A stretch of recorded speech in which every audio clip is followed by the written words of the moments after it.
Bonjour, dans cette capsule, nous allons parler des ensembles de nombres. En fait, les ensembles de nombres, qu'est-ce que c'est? Ce sont des groupes et ces nombres ont des propriétés communes. Donc, regardons le premier ensemble qu'on appelle les nombres naturels. Donc, c'est tous les nombres qui vont être entiers et positifs et on va inclure aussi le zéro. Donc, on voit ici là, la notation ici avec l'accolade 0, 1, 2, 3, 4, 5. On se rend comme ça jusqu'à l'infini. On a mis des petits exemples ponctuels, 0, 21, 4, 86. Ça pourrait être 5 382 000 aussi. Donc, tous les nombres naturels, donc il n'y a pas partie décimale dans le nombre. Ensuite, on a les nombres entiers. On va les désigner ici avec la lettre Z.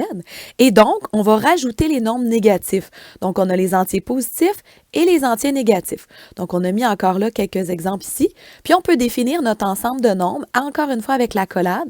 Et on voit que ça va aller de tous les nombres négatifs très, très, très petits jusqu'à -3, -2, -1, 0, 1, 2, 3. Et on repart de l'autre côté vers les nombres jusque dans l'infiniment grand, mais toujours avec une valeur entière, donc pas de partie décimale.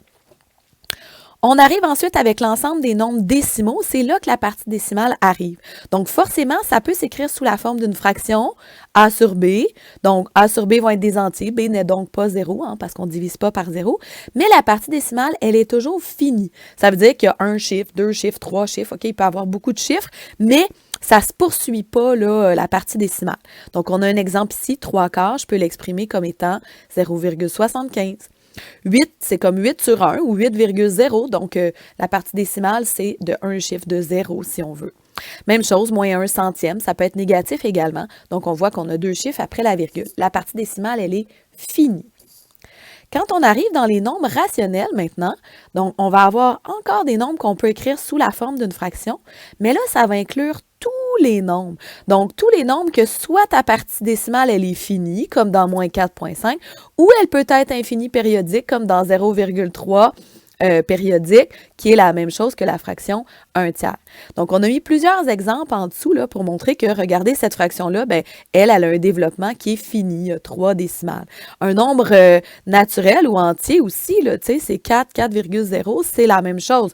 Il ne faut pas se tromper avec le fait que les nombres naturels et les nombres entiers sont aussi possiblement écrits comme une fraction si on les met avec 1 au dénominateur. Donc, on voit d'autres exemples, -2/3. Donc, ici, on a une partie décimale qui est infinie périodique. -26 dixièmes, ici, on a une partie qui est finie. 678 sur 99, ici, on va avoir une période de deux chiffres qui est de, donc, le 84, 84 qui va se répéter. Donc, vous pouvez le tester aussi dans votre calculatrice si vous voulez vous en convaincre. Enfin, on a les nombres irrationnels. Donc, ça, c'est tous ceux qu'on ne pourra pas écrire comme une fraction. Donc, la forme décimale, là, cette partie décimale-là, elle va être infinie et non périodique. Donc, les chiffres ne se répètent pas. Comme dans le célèbre nombre pi.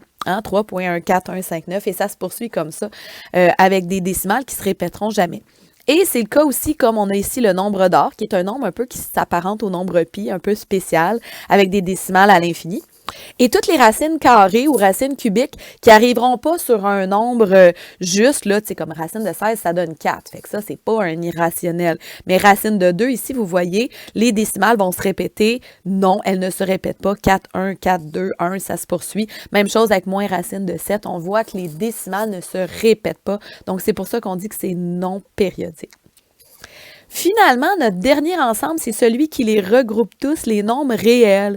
Donc, on englobe tous les nombres possibles, rationnels ou irrationnels. Donc, on voit ici qu'on a des nombres qui s'écrivent comme une fraction, des nombres négatifs, des nombres naturels, des nombres irrationnels ici, et des nombres décimaux, donc la partie est finie. Donc, ça englobe finalement tous les nombres.